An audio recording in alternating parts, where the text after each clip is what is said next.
So I've been following this really bizarre game for the past couple of years now, and it finally went into early access a few days back.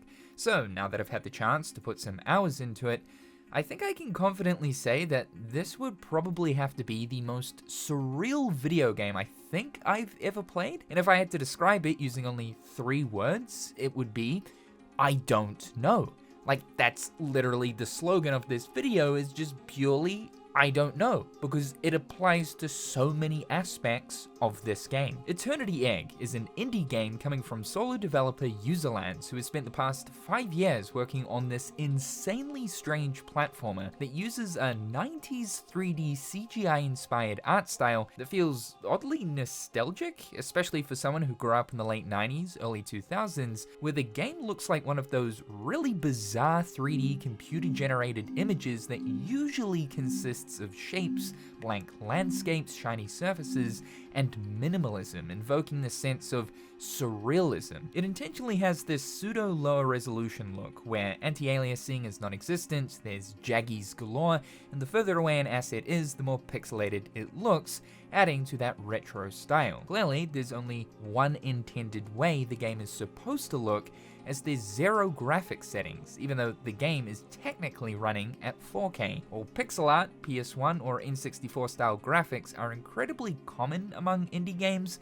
this particular art style most definitely isn't. Like, just look at how deliciously odd this game looks. It's incredible for its aesthetic alone, and not to mention the sort of trance-genred soundtrack that this game has, which further adds to that uncanny valley, warped atmosphere.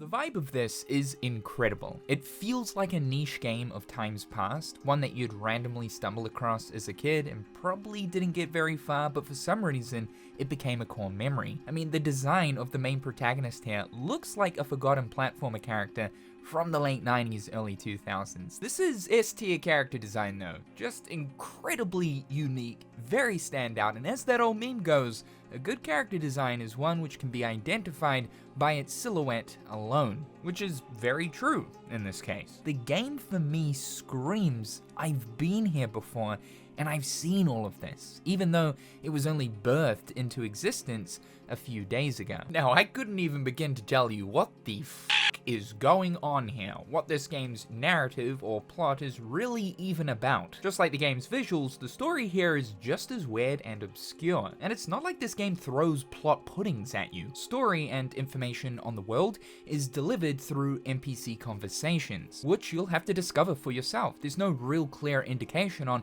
what to do and where to go. This is very much a game that relies on the player to discover things for themselves. In a way, it sort of reminds me of From Software's Soulsborne games, although those games do have a main plot with cutscenes to supplement what is happening within the overarching narrative. A big part of those games are the NPC quest lines, which at least with the current version of Eternity Egg, it doesn't seem like it necessarily has a main quest, but rather the way that the story is progressed, or at least figured out, is by engaging with the NPCs that you'll discover. Because this game is not a linear platformer, and in actual fact, I wouldn't even confine this game to just the platformer genre, because it pulls in ideas from quite a few different genres. This game is very much open-ended, and while I wouldn't really consider this to be an open world game, its levels or areas are pretty big. This game could very easily slot into the adventure genre. As soon as you finish the prologue and enter into Orb Hollow,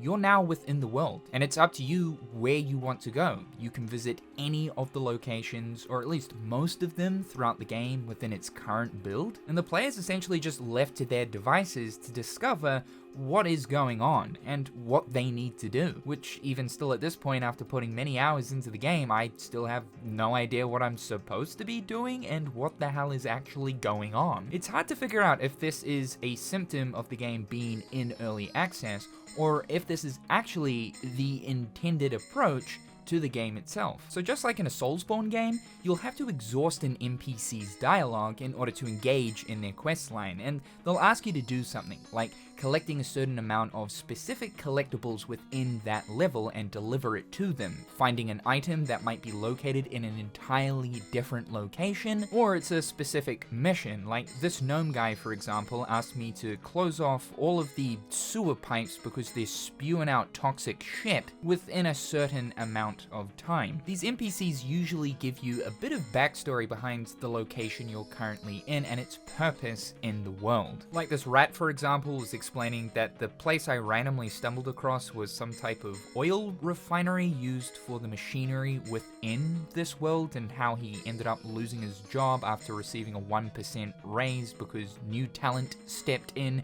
and ultimately everybody from the old team ended up getting fired. I also came across this other strange character in a windmill, explaining how the windmill provides power to the lower forest area, though the windmill is currently broken and I have to go off and find gears, one of which I actually found within the prologue level. So I'm assuming that once I return all the gears, a new door or access point within the forest area will open up to lead me even deeper into this world. This random thing in a cage was asking me to retrieve an item. The thing is, it forgot what item it needs. So it basically just says, hold on dude, let me just kind of think about what I need and I'll get back to you about that. And yeah, that's pretty much it for the time being. I don't know what I need to do for this character, how to get this thing to remember what it requires. Just very strange. And yeah, all the NPCs throughout the game sound like this.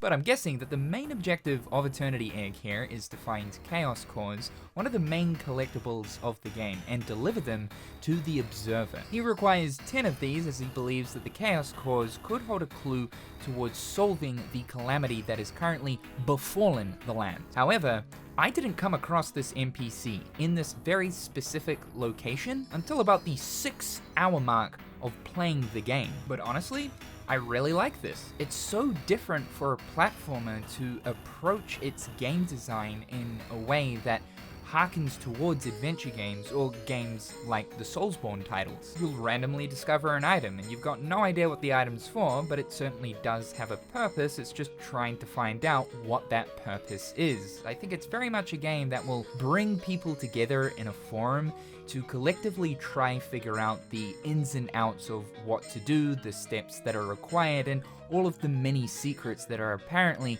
packed behind the scenes. So the game doesn't spoon-feed story to you or provide a clear objective or direction. It's up to you to figure that all out. The way in which you go from area to area in Eternity Egg is via an overworld. At the beginning of the game, you'll come across this item that you can give to an NPC, which you can pay them to repair this item that then becomes a flyable mech, known as the garbage mech. You can use this spaceship to fly around this massive wide open space that is the world of Eternity Egg. From here you can freely explore the world and discover all of its locations. There are also multiple locations within one area as well, and putting all of this together makes it feel like the world is cohesive. Again, the way that the level design and world setup is organized here does remind me of a Soulsborne game.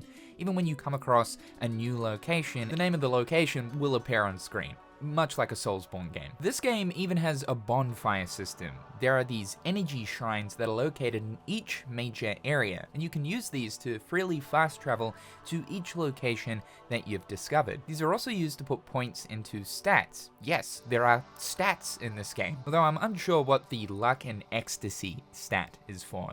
This would be a first that I've ever seen a video game have an ecstasy stat. This game does actually have a progression system. Upon breaking these specific pots or defeating enemies, you'll gain energy, and you can tribute this energy into an energy shrine to eventually unlock a stat point. And there's even bloodstains in this game. Just like a Souls-like, if you were to die, you'll end up losing all of your energy, but you've got one chance to go back to the point of where you died to collect it again. So you can see that there's a lot of ideas from the Soulsborne games put in to this platformer, which makes for an incredibly unique experience. There is about a 3-minute intro cutscene that does play at the very beginning of the game that does provide a bit of plot setup. I have to show you a few clips of this intro cutscene, because not only is it like, what the fuck is going on here? It's just bizarre, man, but by some black magic, the dev has managed to recreate the style of a PlayStation 1 pre-rendered CG cutscene. It's crazy.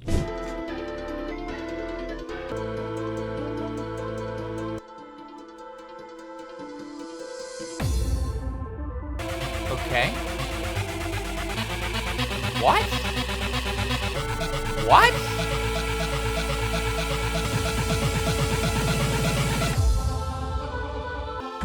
Lollipop stick? Oh, okay, scepter? What? What is that? Dude, what the f is that? Is that the pot of greed?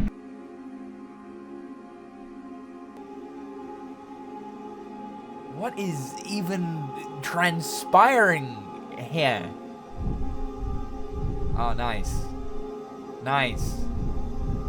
Nice. Nice. What am I witnessing? So to recap what just happened, bro's chilling out, enjoying the day, when suddenly a dark portal opens. Out of that portal pops a magical bell and a shitload of fairies. Yes, these are fairies. Followed by the fairies pops out a swarm of algebra, or in this case, chaos coins. The main character decides to touch the bell, which doing so downloads 2 terabytes of nightmares. It then transforms into Pogo Stick. Out of nowhere, Chicken Little Sky is falling sequence initiates, and there's this big terrifying looking eyeball up in the sky that is wielding Yu-Gi-Oh's pot of greed. This thing is known as a demon and throws us into the pot, where we end up in Idiot's Dimension. Yes, this location is actually called Idiot's Dimension. We wake up in this strange place only to find that the Pogo Stick is actually a clown entity thing. Okay. And from here, it's up to you to figure out what the f is going on. I don't know. The clown pogo stick bell staff thing does talk to you as you progress through the prologue, explaining that we've been trapped in this dimension by a demon. This would have to be the most unsettling demonic dimension I think I've seen in a video game, rather than hellish landscapes, spikes, blood, gore. It rather uses a lot of color and almost liminal feeling spaces. I genuinely don't know what's more terrifying, the traditional take on a demonic dimension or what we're dealing with here. And that's just it. The entire world of Eternity Egg is bright, it's colorful, yet it's oddly airy, unsettling, and in a way that I can't describe, just completely uncomfortable. But that's the most I know about the plot at this stage. I'm assuming that the magical bell thing was sent by the fairies in order for the main protagonist to use in order to stop this calamity that's happening on the world, where it's been invaded by these eye demon things. You eventually end up escaping the Idiot's Dimension by taking down this boss and teleporting back to Orb Hollow, the known reality. But again, from here, it's purely just figure it out yourself. This game does have a combat system, though it is very basic. There's an Ocarina of Time lock-on system and a very simple staff swing. You can also jump on enemies to damage them as well. But the combat of this game is quite stiff. Platforming is the obvious focus here, with I feel the combat system sort of being an afterthought. Though there are boss fights, and the two that I managed to discover in the game were really more frustrating than anything else to complete. Bosses have specific weak points that you have to reach in order to damage, and this will usually consist of using the game's movement and platforming in order to reach that specific weak spot, because the two bosses I found were gigantic. You do have that giant that I mentioned that's in the prologue, but then I randomly stumbled across this thing. What is this? This thing can only take damage if you attack its arms, a specific eye on top of its head, and its abdomen. So this fight meant that I had to scale the environment using the wall running mechanic in order to reach the boss's weak spots. But this thing took ages to take down. Maybe it was because I was still learning how, the movement of this game works, as there's a bit of a learning curve to this at first, and probably because my power stat was so low. Upon defeating a boss, they'll drop another main collectible known as an entropic parasite, and I have no idea what these are used for, but they're clearly important. But what about the core gameplay? This is a platformer, but more specifically, a kinetic platformer, meaning that the game revolves around fast and fluid movement. This subgenre of platformers isn't really for everyone. Some people would even go as far as to label these games as being movement slop. Personally, I get a kick out of them if they are executed well, if the movement systems here are satisfying to use, and in Eternity Egg's case, it very much is. These types of platformers tend to offer a certain level of depth, complexity, and tech to their movement systems. Holding down the jump button allows you to jump or bounce off the bell stick. Let's just call it pogo stick. And releasing the jump button after a pogo bounce allows you to gain some additional height. But swinging the pogo stick in mid-air allows you to propel yourself forward. This is the primary movement ability in the game. The swing launch can be held down to essentially stall yourself in mid-air to change the direction of your launch, and this can be used to cancel your current momentum. Pogo launching does require stamina use though, so yes, there is a stamina gauge in this game. However, pogo bouncing on the ground restores a portion of your stamina. Another primary movement ability here is wall running. Almost every single wall throughout the game can be scaled by pogo launching yourself at the wall and clicking right click or pressing R1. This is at the cost of stamina though, so combining all of the movement mechanics together makes for a really satisfying platforming movement system that Eternity Egg offers.